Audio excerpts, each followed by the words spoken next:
The Punisher: One Last Kill is a disaster. It's a very bad continuation of The Punisher show, and it does a bad job of tying itself to Daredevil Born Again and the rest of the MCU. This special really felt pointless, as it didn't achieve anything new with Frank's character, and barely had any substance to offer. So with that said, let's talk about the special. You listening? Yeah? How about now? You listening? Let's start with the character assassination of the Punisher. The larger issue with Frank's character is that his arc is just a retread of the past, but done worse. And because it's in continuity with the Netflix shows, it makes the repeat of Frank's arc out of character for Frank. Frank has been in hiding after killing the Ganucci crime family, who was also responsible for the death of his family. He decided to quit being the Punisher and no longer fight for people, not even Matt and Karen. Especially when Matt and Karen were being hunted, Karen was put on trial, and Fisk declared war on the city. Frank's desire to protect Karen was very strongly established in the Daredevil show and the Punisher show. This piece of shit's going after Karen. The deal is that nobody goes after her, okay? Not on my watch. If something happens to her, So why would he ignore the problems created by Fisk? Why would he stop being the Punisher after he breaks out of prison, when just beforehand he was fighting to help Daredevil, Karen, and the city? You're telling me he just gave up afterwards? What? What are you talking about? He didn't even bother to save all the prisoners, or kill Fisk himself? Next time I see you, only one of us walks away.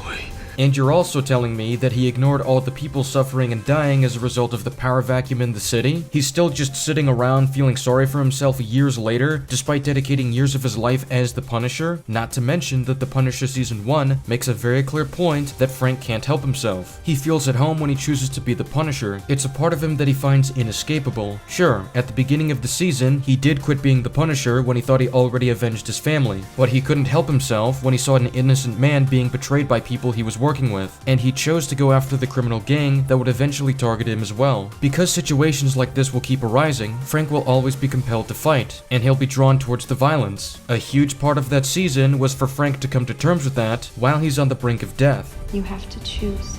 Come home, Frank. I am home. And once the season is over, Frank explains how difficult it is for him to live with the silence when the war is over. I think that might be the hardest part, the silence. Silence when the gunfire ends. How do you live in that? I guess that's what you're trying to figure out, huh? First time as long as I can remember, I don't have a war to fight. I'm gonna be honest. I'm scared. In One Last Kill, Frank is alone in his apartment and doesn't know how to live with himself, even though there's a city being run by a crime boss that he has reason to get revenge on. He should be compelled to get involved like he did in his own show. So right off the bat, it's out of character for Frank to quit being the Punisher. It's out of character for him to not help Daredevil and Karen take down Fisk. It's out of character for him to leave the prisoners behind. And it's certainly out of character for him to ignore the many people that are suffering when he knows he can do something about it. And all of this at the beginning of One Last Kill leads into the scene where he goes to his family's grave and starts crying and panicking. He has no clear direction in life, so he has no clue what to do, and even gets close to taking his own life at the grave. But none of this was properly set up, and leaves so many aspects of his character unaddressed, aspects that would prevent him from making many of these decisions. Frank sees the Punisher as his way of preventing what happened to his family from happening to anyone else, so going to his family's grave should be a clear reminder of that. Killing him's not gonna bring anybody back. Nah, but it will keep him from hurting anybody else. And Frank has decided that he feels at home when he chooses to be the Punisher, and he refuses to die because of that. He has stayed consistent with this in Season 2. You didn't hesitate, not for 1 second. You know, it's almost like you were happy for the excuse.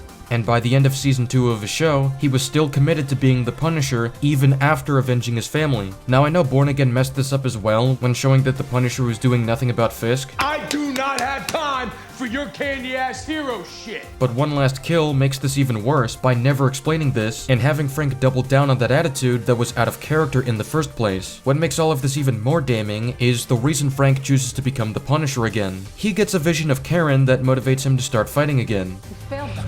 Failed them. Fucking failed. You failed your family and now you're failing the city. Coward! I'm always here. There's some more for you to do. But why did it take Frank this long to come to this realization? All he would need to do is see the damage Fisk has done to the city. All he'd need to see are the many people locked up by Fisk and left to suffer in their cages. And he already knows that Matt was being hunted by the task force and would later learn that Karen is too. So what took him so long to consider any of this? We also get a pivotal moment where Frank sees a kid calling for her dad when he's in trouble and makes him think of his kids, which gets him to realize that he shouldn't prioritize his revenge over helping those in need. But he already knows this. In Season 1 of The Punisher, the final episode involved Billy Russo holding 2 people hostage at the carousel where his family was killed. Even while being reminded of the family he lost, he was willing to put their lives first above getting his revenge on Billy Russo, who was involved in his family being killed. Frank simply cared that much and didn't have it in him to let innocent people die, even in pursuit of revenge. You come out where I can see you, or I kill these kids right now! Bill, let him go. Toss the gun nice and far. Knife too. Let him go. Attachments are a weakness, Frank. I never had anybody. You always did care too goddamn much. So this pivotal moment in One Last Kill doesn't carry any weight. This doesn't achieve anything that hasn't been done before, or say anything that hasn't been said before. Maybe I'm gonna keep going. That's great, I'm so proud of you. Hopefully, we don't get another regression and repeat when Spider-Man Brand New Day comes out. Now, the standout retcon in the special is that the Ganucci crime family was amongst those responsible for killing Frank's family, even though the Punisher show clearly established that he got them all. So how he found out about the Ganucci family's involvement, how they were involved, or why they were never brought up prior is never explained. They just dump this on us and expect us to accept it, even though this doesn't paint a clear picture within the timeline. They also don't follow up on what's happening with Frank's friend Curtis. He was a vital character in the Punisher show, and he even shows up in some of Frank's visions. But the special does nothing to bridge the gap between the Punisher show, so relevant characters like Curtis are never touched upon. The same applies to Agent Madani. She's been covering for Frank throughout the Punisher show, but we never even hear of her in the special. It doesn't feel like these characters even exist anymore, which makes the world feel less alive and connected. The Netflix shows did a good job with this, and when other characters crossed over into the other shows, it wasn't just for fun cameos, it was to give us a sense that the world is connected and to maintain proper continuity. But the special doesn't do anything to build upon what's in the Punisher show or bridge the gap between then and now. Well,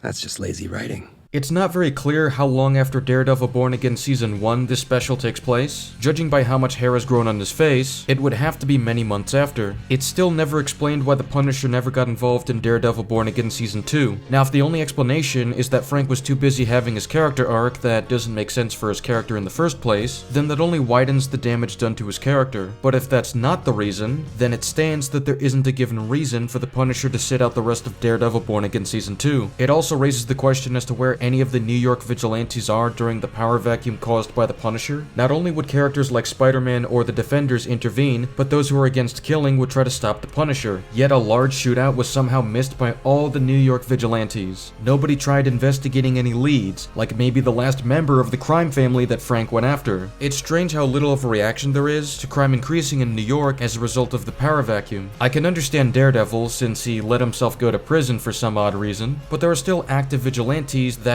would get involved, and with Born Again Season 2 lifting the Safer Streets initiative, it should be easier for other heroes to get involved. Hello? Anybody home? So the main plot is kicked off by the villain confronting Frank, where she reveals that she knows where he's been hiding out and who he is. How she knows this information is never explained. She then proceeds to exposit the death of her family to him and walks up to him to make a threat against him. You took everything I had, but you forgot about one thing. You forgot about me. A small bounty on your head was all it took. Every madman, crook, and killer in this neighborhood all worked for us, Frank. They're desperate. At 6:47 p.m., this location will be shared, and they will kill you, and they will kill anything that gets in their way. This plan already makes no sense. Why would she tell Frank all of this? Now Frank has the time to prepare and knows what to expect. Not a great plan. Frank is known for his military experience and taking down large groups of criminal gangs all by himself. Picking a fight with him is dangerous, and giving him a heads up is the last thing anyone who knows of him would want to do. Plus, Frank could just snap her neck right now. What's stopping him from doing so? Not only is the villain a moron for not thinking of this after her very gruesome experience with him, but Frank is also a moron for doing nothing. I'm the one who's doing the punishing now.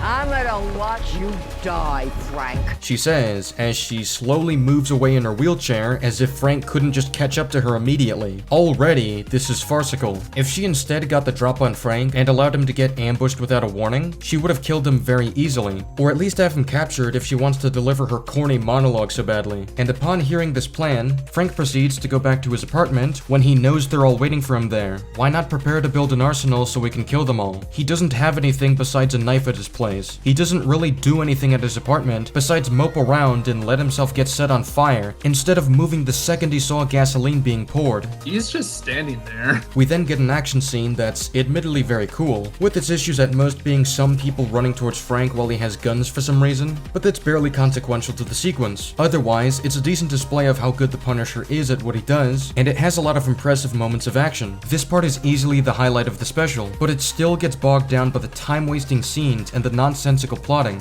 I will say, I don't know why Frank thought it was a good idea to jump off a building when he just saw two guys running at him. He could have easily taken them down. Jumping off the building would possibly kill him, or break his back. My back!